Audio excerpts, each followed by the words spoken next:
It is looking good for Republicans in Florida. And as most of you know, Trump needs these two states, Florida and Pennsylvania, if he's going to find his path to 270.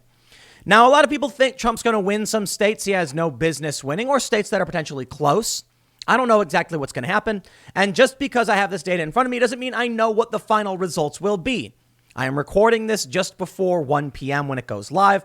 Let me just say, as of right now, according to, and I must stress, joeisdone.github.io, and I will also stress, assuming these numbers are good and this is credible, they say that there is a gap. Republicans are in the lead by just under 1 percentage point, giving the Republicans a lead of 83,935 votes.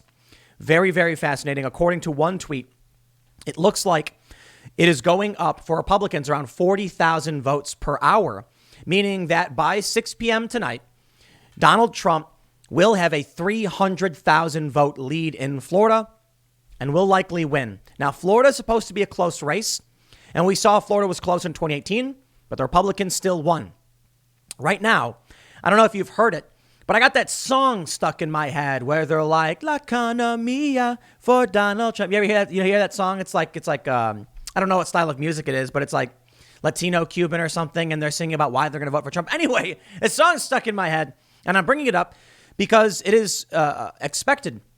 Even though Republicans have this lead, they may actually be doing way better because there are many registered Democrat Latino voters who are likely voting for Donald Trump. So we don't exactly know what's going to happen just yet. You're watching a video. It's very early. And I'll tell you, listen, typically when I do videos, I try to have them be at least relevant for a day or so. This video is going to be relevant for like an hour before who knows what. If we take a look at the advantage map showing the difference between 2016 and today, we can see that Republicans in many areas are actually doing better than they did in 2016. But the most important, Miami-Dade, where there is a decent advantage for the Republicans relative to where they were. Now, Miami-Dade is a Democrat stronghold, but things are looking pretty good for Trump. So I'll leave the Florida stuff there, but we got a lot to go through. The media, of course, is trying to do everything in its power to claim that Donald Trump can't win and that he's cheating. This is a massive media conglomerate establishment, and almost all of them are putting out some kind of ridiculous lie to smear Trump. But I brought receipts. First and foremost, however, I need to show you this tweet from CBS 46. Breaking per Spalding County elections. All voting machines are down. Michelle K. Brodesky says, if you experience any difficulties at the polls, broken machines, intimidation, registration issues, call the election protection hotline at 866-OUR-VOTE. So if you experience any issues, I don't know what the current state is. This is reporting from CBS 46. We want to make sure everybody's vote counts. Keep that in mind. I also want to point out YouTube went down pretty bad this morning. Just before I put up my first video, YouTube went nuts. I mean, everything was gone. Videos disappeared. People were complaining, freaking out. I'm not surprised these kinds of things are happening on Election Day. Now, I can't necessarily say I have evidence to suggest there is foul play afoot. But come on. YouTube goes down on Election Day? Okay, it could just be that everyone and their mother is uploading some kind of video to say, here's what I think is happening. Here's my election map predictions. I guess we'll see. But things like this are happening all over. So I want to show you this tweet from Will Chamberlain. In my earlier video, I noted that there were issues where, say, poll watchers were being barred entry and someone was putting up signs telling people who to vote for, which is illegal electioneering. In this video, Will Chamberlain said a poll watcher in Philly was just wrongfully prevented from entering the polling place. #StopTheSteal. Jane Litvinenko of, I believe she's with BuzzFeed. No, okay, I guess she's yes, with BuzzFeed. Okay, I'm assuming still BuzzFeed. Says, this video seemingly shows a poll watcher get denied entry. Seemingly showing a poll watcher getting denied entry is misleading. Poll workers can clearly be heard saying the man is not registered at the correct location. That's because each party is only allowed one watcher per location. Well, Will Chamberlain responded saying, false. There was no other Republican poll watcher there. There's no such thing as not being registered at the correct location because the watcher certificate are good for the whole city. And he actually links the image. Quote, this certificate authorized the individual to watch any ward or division in Philadelphia.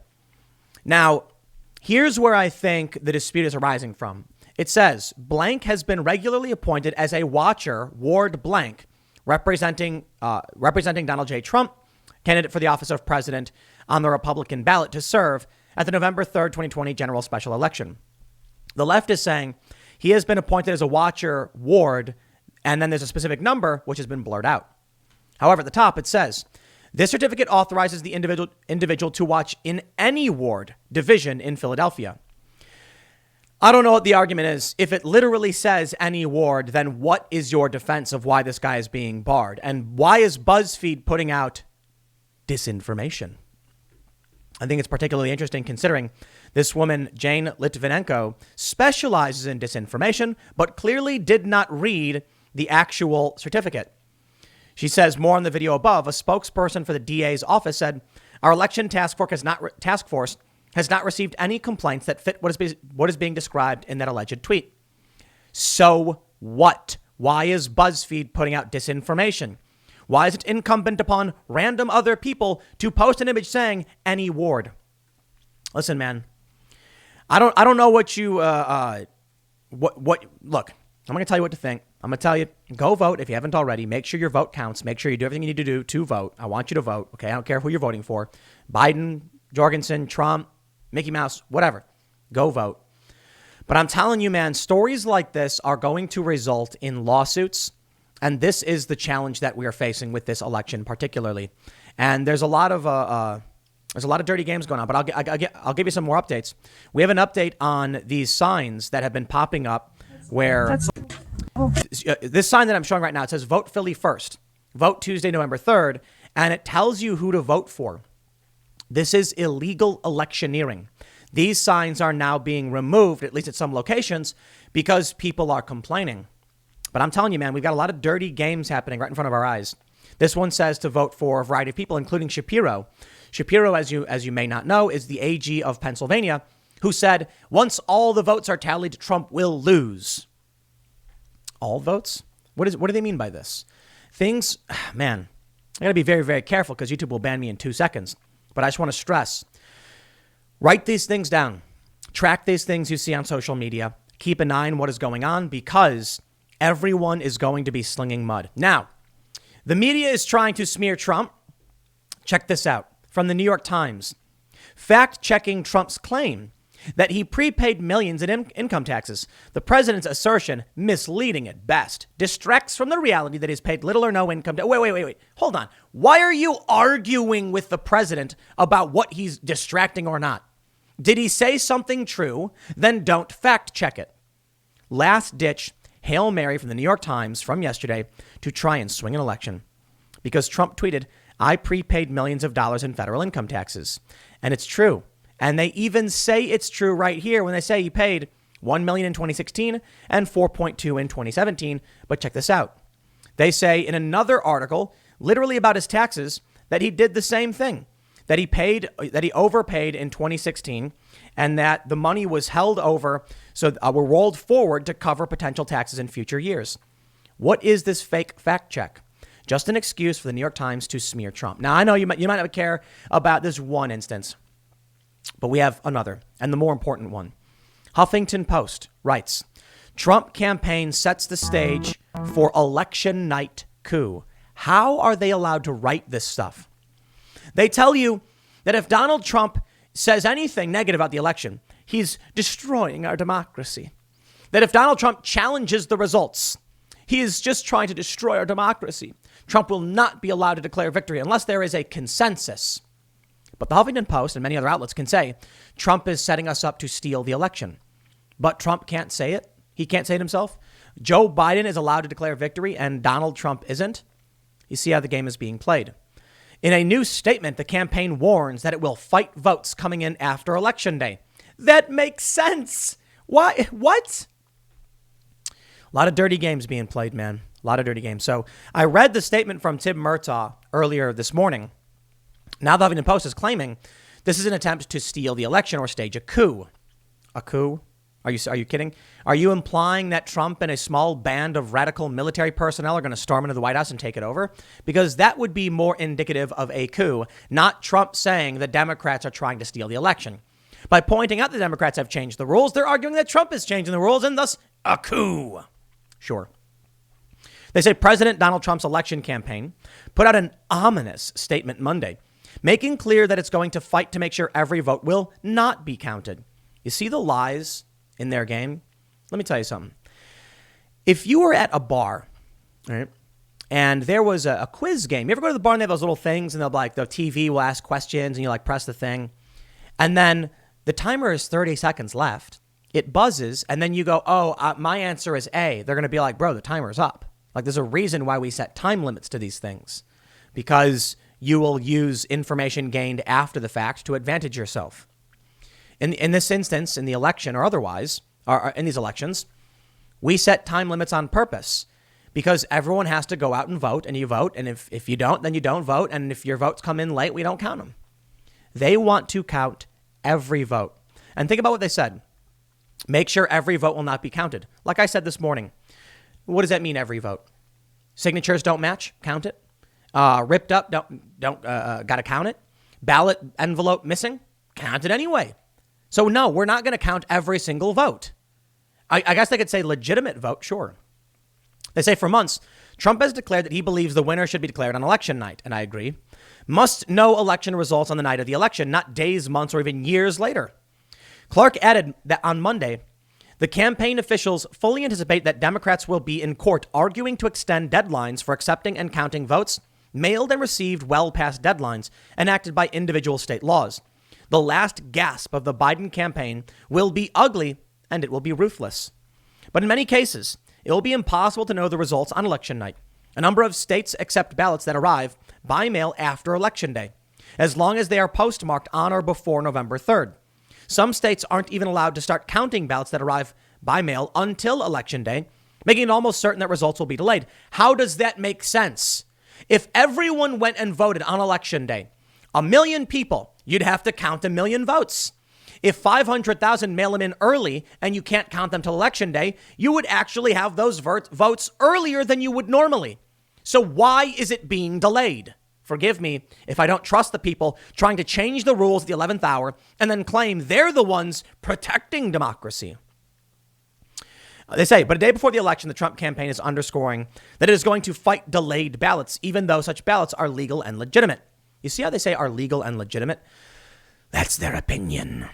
Legal. In some states, yes. In some states, not. So if Trump says they're going to challenge states where it's illegal, then don't just blanket the whole thing and say legitimate, because legitimate isn't up for you to decide. But that's an op-ed. Sure. Thanks, Huffington Post. Postal delays are a very real problem. Absentee ballots are taking longer to reach election offices in swing states than in other parts of the country. And Democrats have been warning every single voter for the past week not to vote by mail and go and drop off your ballot in person. In which case, this is no excuse. You can't argue for literally everything to be just for you. I'm worried, man. I feel like these are whiny temper tantrum leftists who know they're going to lose, so they're screaming and pouting and demanding special access, and they are being given it by the pathetic media companies that side with them and the big tech companies that just agree with everything they say. I don't know what's going to happen tonight. I know that things are looking up in Florida, and there's some concerns about what's happening in Pennsylvania and Georgia, but you need to go out and vote for sure. Florida right now, if you're a Democrat, you should be sweating bullets. If you're a Republican, you should still be sweating bullets as well. Just because you have the lead doesn't mean you can sit back and rest and think everything will be okay. That is a tiny fraction of a percent, not a full percent. You better get out and vote. They say Republicans have fought to make it significantly harder to vote during the pandemic, believing that the more people vote, the more likely it is that Democrats will do well. You see, that's a false framing. Let me tell you what Republicans actually believe. Republicans believe, for the most part, that changing the rules at the 11th hour is wrong and that voting by mail opens the door to impropriety and potential fraud. The Huffington Post is trying to make it seem like Republicans are evil mustache-twirling villains who just want to steal the election. Now, I'll tell you this. If I had to actually point at Democrat or Republican and accuse one, it'd be the Democrats. They're the ones who changed the rules. But they changed the rules because they kept screaming about how dangerous COVID was, and they terrified their own voter base. Now their voters don't want to come out. And now the Democrats are saying, well, then take our ballots after the deadline. And Republicans saying you can't do that. You knew the rules. You played the same game. You can't change the rules now. I call on YouTube, Twitter, and Facebook to allow all of us to question the integrity of the election because Democrats have changed the rules. That one might get me banned. But for the time being, I can only assume that we are going to see waves of lawsuits. And I don't know who is going to win or lose. Just to make sure you vote, and I will tell you what the Democrats said, go vote in person. Now, where are we going to end up? Donald Trump believes he is going to win. Trump claims he will top the 306 electoral college votes he won in 2016, but says he will not claim he has won until there is a victory, as he makes final pitch for undecided voters. Quote, so my number last time was 306, Trump said in a Fox and Friends interview. I ended up with 306. That was good. That was good numbers. 223 to 306. Actually, it was 232. He said in reference to Clinton. And that was a big number. And I think we will top it. I'll leave it at that. I think we'll top it. According to Cook Political Report, Trump likely holds around 163 electoral college votes as of now, out of those states that are solid, likely, and lean Republican. If you were to win all of the electoral college votes of the states that are deemed a toss-up, his total would move to 248. This means he would need to earn 58 votes from solid, likely, or lean Democrat states to even reach the threshold he won in 2016. Yes, but they're saying Michigan, Wisconsin, Minnesota, and Pennsylvania are all lean Democrat. I think Trump is looking at those as toss-ups. And when you factor in the margin of error, I think the pollsters are wrong. But I'll tell you this. I'm seeing a whole lot of hubris from leftists. I mean, Cenk Uygur of the Young Turks is like, Trump is going to get smoked. You heard it here. Come to my show tonight and I'll show you what for. And it's like, okay, dude, chill out. You of all people should not be running around screaming who's going to win. And let me tell you, I don't know who's going to win. I do not want my hubris to get the better of me. Certainly there are Trump supporters tweeting out things like Trump is going to crush it. You know what, man? Y'all would be wise to sit back and say, please go vote. Vote for whoever you want. Vote your conscience. Vote who you think should win. Don't vote against somebody, be it against Biden or against Trump. Vote for who you think is a better president. And if it's not either of these, predominant like mainstream candidates, then vote for someone you know and trust, even if you're the only person who does stand up for what you believe in, right? But anyway, I don't know who's going to win. I don't think people are going to. There's going to be a decent amount of people who regret calling it and screaming it. But I understand why they do it. Cenk Uygur is saying, Trump's going to win because he's trying to rile people up and rally them. But if people are going to vote, they're going to vote. OK, so listen, I voted for Trump and the Republicans for the first time in my life. I have a lot of close personal friends who did, and I was shocked that that was the case. I don't know exactly what's going to happen, and no one does. Anyone who says they do, they're just making guesses. The polls don't prove a thing. They were wrong last time, and they were wrong bad by historical margins. 5 points, according to, I think it was 538. And 538 got Michigan completely wrong, calling it in the primaries for Hillary Clinton when Bernie won. Right now, we're in the thick of it. Go out and vote. I'm not kidding, man. There are a lot of people I know who in the past have been like, well, what's one vote? No, one vote is everything. It is. What you need to realize is this. If you're sitting there and you say to yourself, what's one vote? How many other people are sitting there thinking the exact same thing, all thinking that my one vote won't matter? And what happens if it's 1,000 people all thinking that, it's just one vote? No. You all have to go out and you have to vote right now. Because if you're someone who likes Trump, you're the underdog. And if you're someone who likes Biden, don't pull a Hillary Clinton because a lot of people stayed home for her. Now, right now, we're seeing, according to some charts, that enthusiasm among Democrats is higher than among Republicans. You heard me. Enthusiasm among Donald Trump supporters compared to Biden supporters is quadruple. But Democrats who hate Trump are enthusiastic. And among all Democrats versus all Republicans, there is higher levels of enthusiasm. I think Republicans might actually Hillary Clinton themselves. You heard it. I know. I'm seeing too many people say, Trump's going to win. I know he's going to win. Trump's going to win. So are you doing anything to help? You see, the problem is, even though Joe Biden's done very little, there's that built-in anti-Trump vote. So when Trump supporters get complacent, that means they're not going around signing people up, registering people to vote, rallying people to go vote. Now, to be fair, there are a lot of prominent Trump supporting activists who have been doing a lot of work and registering voters, namely Scott Pressler, for instance. He's the guy who went and cleaned up all these different places with volunteers, and he's also been going out registering voters. That has given Trump a major advantage the polls can't see, the voter registration gap, which heavily favors Republicans. So I've got more videos coming up throughout the day, and I have no idea what to talk about because it is election day and it is all hot topic. I don't know. But I'll tell you this, as of right now, let's do a quick refresh on the total voting statistics. Okay, that's weird. And right now, the Republican lead has gone up once again with 92,692.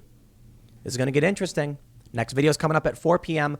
over at youtube.com/Timcast, my main channel. It's different from this one, and I will see you all there.